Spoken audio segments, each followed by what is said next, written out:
I freaking love that intro. Ladies and gentlemen, welcome to a special episode of Flesh Wound Fist.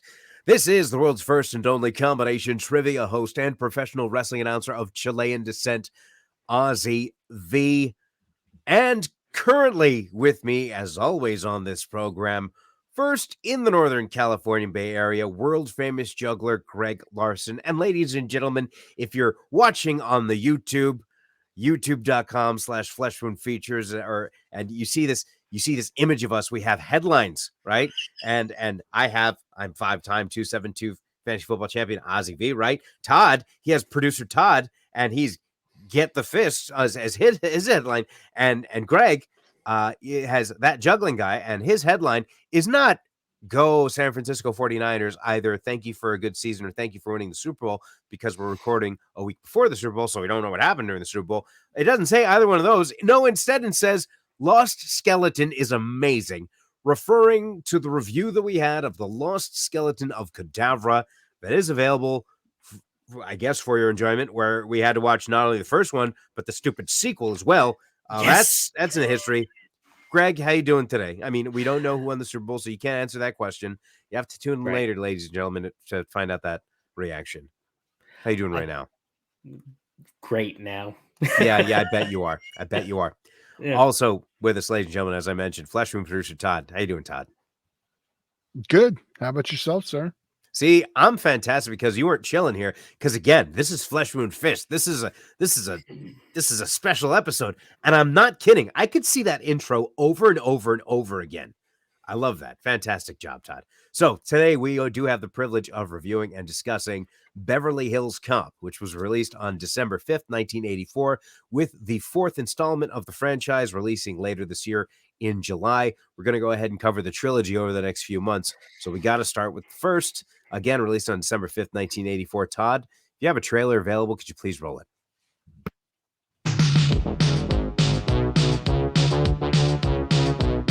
Eddie Murphy is a Detroit cop on vacation in Beverly Hills. I just got off the phone with an Inspector Todd in Detroit. He says if you're out here investigating the Tandino murder, you ain't bother coming back. I don't want to take it anymore. This music doesn't get us a copyright violation. To be on vacation, you look a lot like you're on a stakeout. Stakeout? No. I'm picnicking. This is like a picnic area. I have to ask you some questions about Michael Tandino. I've never been to a cell that had a phone in it. Can I stay for a while? Because I ordered some pizza. We have 6 witnesses that say you broke in and started tearing up the place, then jumped out the window. Back in LA. May I help you? Yeah. I'm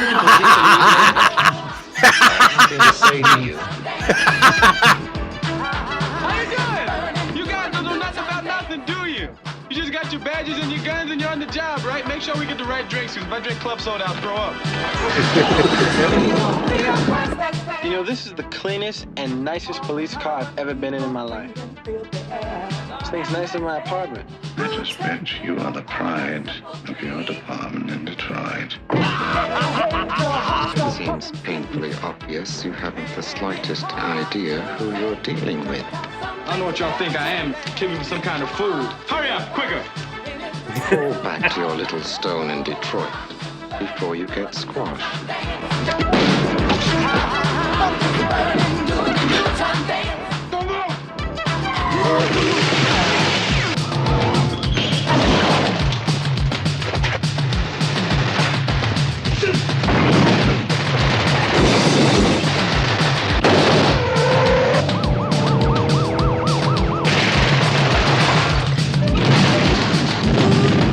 Cover me. Police! You're all under arrest! You do that again, I'll shoot you myself. Eddie Murphy, Beverly Hills Cop.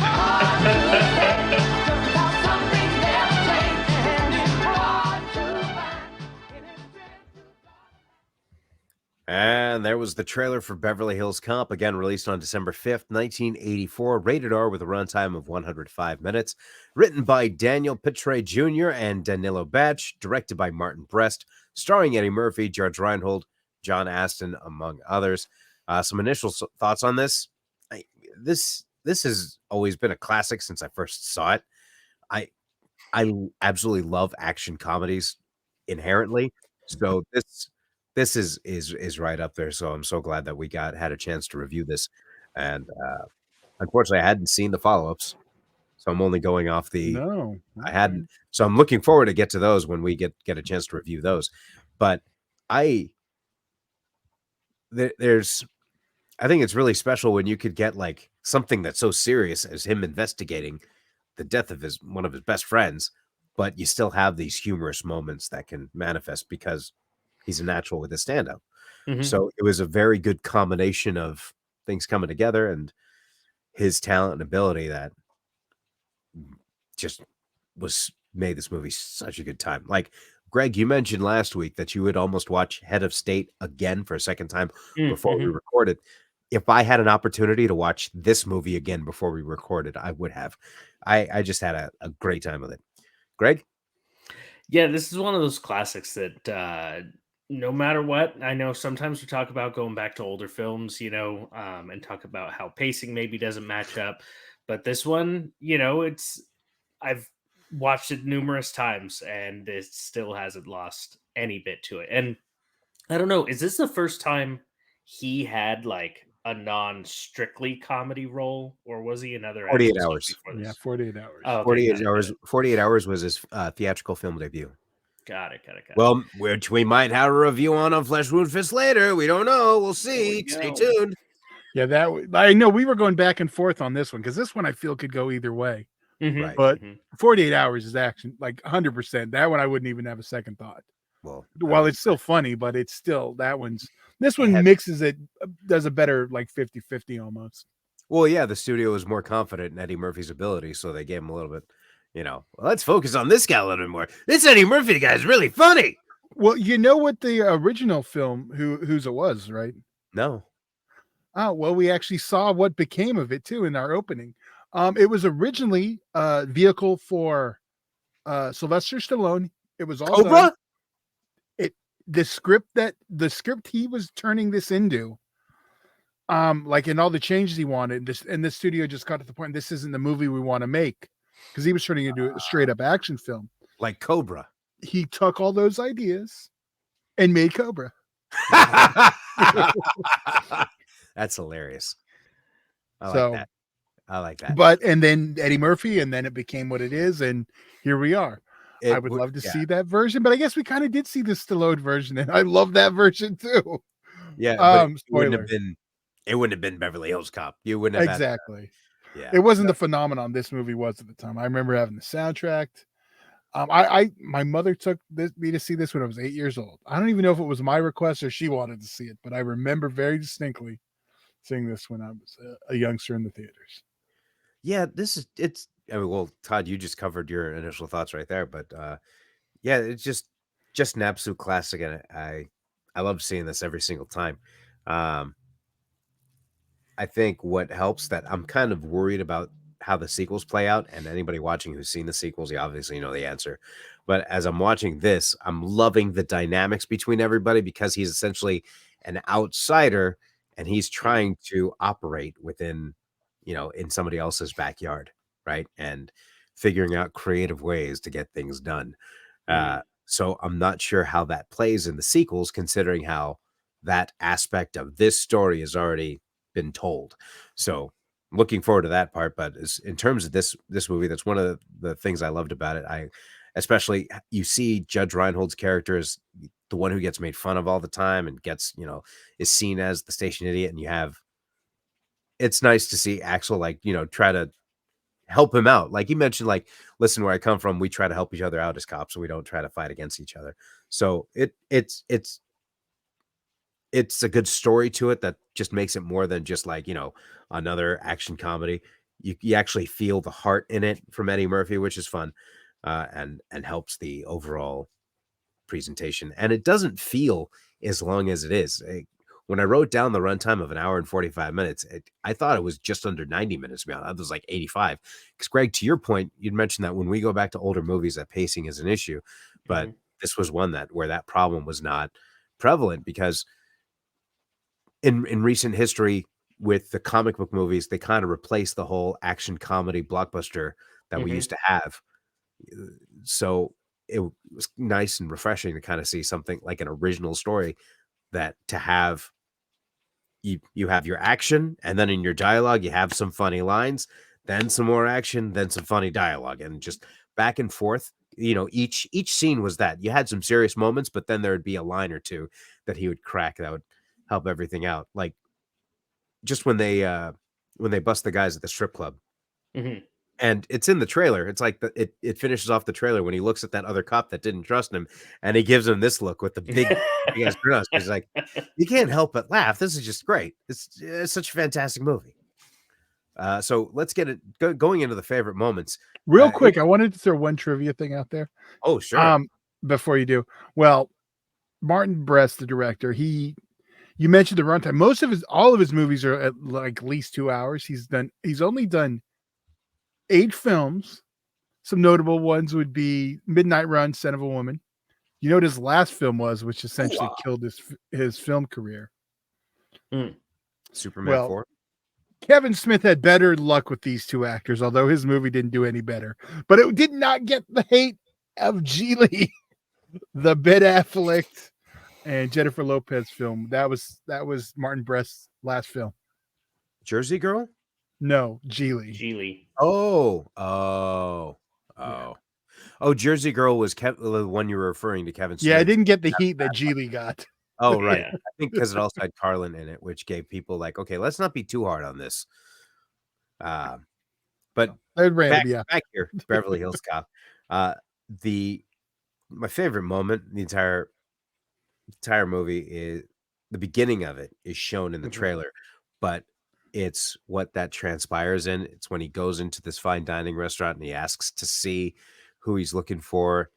And he says, I just want to relay a message to him. He says, well, I can relay it. And then tell them that Ramon, you saw last week, just got to the hospital. And I just got, I'm not going to say the line, so I'll just leave that. You should get tested. It would be better if you told him, I think that would be best. That's so because that's a detective doing detective work, trying to get into somewhere and just being creative about it. So right, it's fun to see stuff like that, and I just cracked up during that moment. Todd, it's funny. I wrote down a different favorite scene, but it always goes back to the same thing. Like the opening is so good; it sets up the film so well. It's hard for me to pick anything. That's like my favorite sequence, action wise. It works. The comedy's there. Yeah, I have to go with the opening, the truck sequence, however you want it, the cigarette deal, whatever you want to call it. But. Right. Well, and even I like how you're saying it sets it up well, because it even shows how he's always thinking an extra step ahead of how everyone else. Like when he went to go describe, well, why didn't you just take the money that he gave you? And he explains, well, because then he would have known I was a cop, because you get your money, and so it was that you're spot on, and that's it's hard to not say the beginning of this film is a favorite. And since you guys already went there, I just got to say that entire scene with Balky, he will always be Balky, was fantastic. Hope he's in the 4th one. Serge. Yes, he's got to be. I think he's got to be. Well, he may come back. You don't even know yet. You still got 2 movies to get through. Oh man, I'm excited. So we just got our favorite moments out of the way. So giving this a rating, it's 100% a 5 from me. I could watch this movie multiple times throughout a day. It's just it has the perfect combination of comedy and action that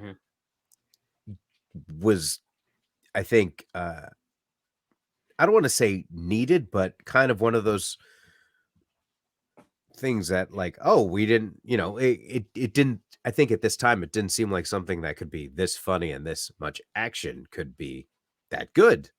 It seems like something would be sacrificed at one point. The action would be sacrificed, the comedy would be sacrificed, or the quality of the film would be sacrificed.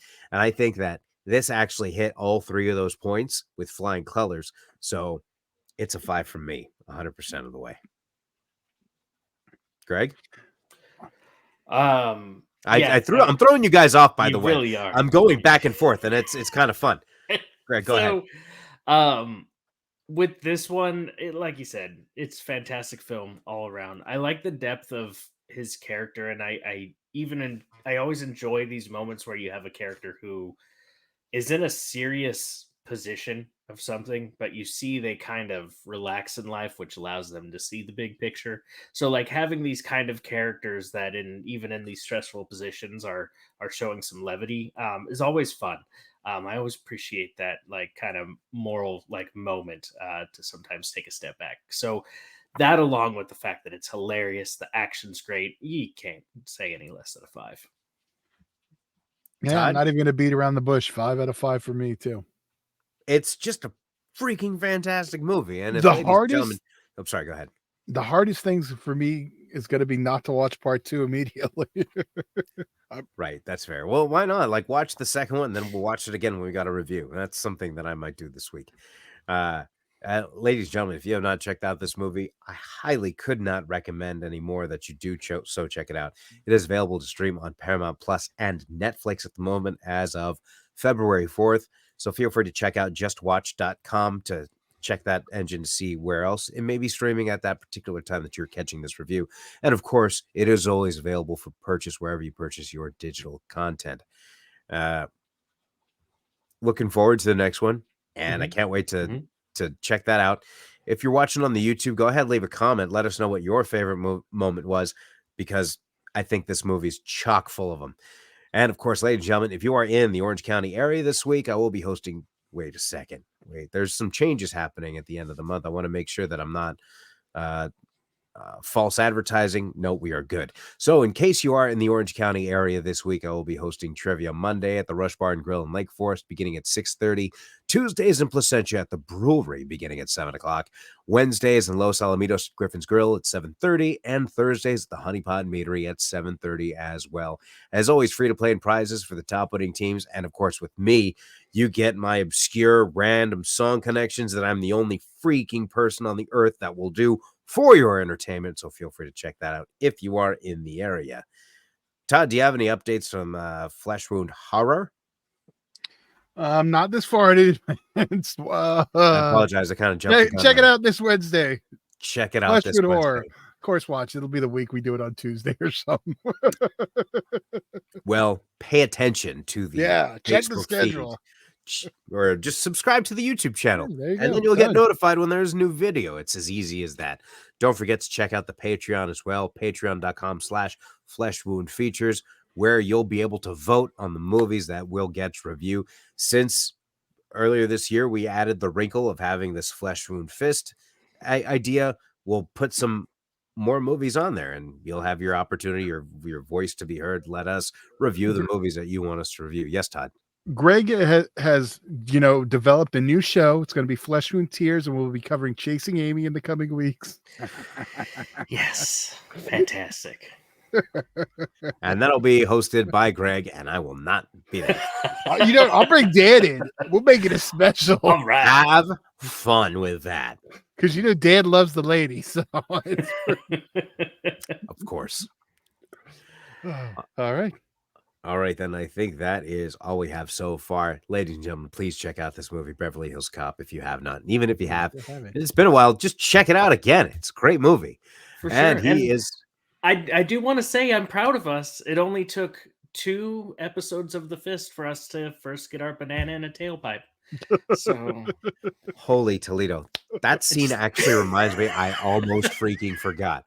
Now, the only reason I bring this up is because in order for him to be able to put the bananas in the tailpipe, he distracted the police officers by sending them meals right from the room service of the hotel, which is fantastic.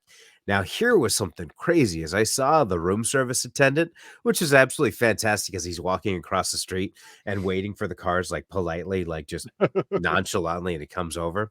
I looked at the screen. I was like, that's Freddy Fernandez. My girlfriend's like, what are you talking about? Like, the Karate Kid, the Freddy Fernandez. He invites Daniel LaRusso to the beach at the apartment building. And I confirmed Israel Huarbe It is indeed the room service attendant from Beverly Hills Cop was Freddie Fernandez and the Karate Kid. Wait, how do we know it's still not Freddy? How do we know that wasn't? It's close enough. It's the same year. Maybe that was his weekend job. Ooh, you know what? I will say that. Okay, so Beverly Hills. That's in the same area, and people drive that far for a job in LA. That's true, yeah. And for Beverly Hills Cop, he's only credited as room service attendant. His name could have been Freddie. I think we're making it canon. If we could, okay, but Todd, do you realize the door you're opening there? And ladies and gentlemen, if you're listening to this, just follow with me on this journey. Todd, if you are suggesting that Freddie Fernandez, who lived at the apartment complex where Daniel LaRusso moved into, beginning Karate Kid, is indeed that same room service attendant within the movies, and those movies take place in the same universe, we've had a Cobra Kai. So what's going? If I see John Lawrence in Beverly Hills Cop, Axel F, my head will explode. How about that? Would that just be called Ralph Macchio pops up next one now? Wouldn't that just be Beverly Hills Cop Rush Hour? God, are we gonna have to do those movies? Well, if you're a Patreon subscriber and enough of you want us to, you'll have the opportunity to vote that in. All right, gentlemen, you have anything else before we head out for the evening?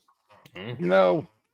All right, ladies and gentlemen, that is Flesh Wound producer Todd and world famous juggler Greg Larson, and I'm Ozzy V, and we'll see you next week right here on a brand new episode. Well, I should say, clarified, this was a special episode of Flesh Wound Fist. We'll be back next week with an episode of Flesh Wound Farce. We'll see you then.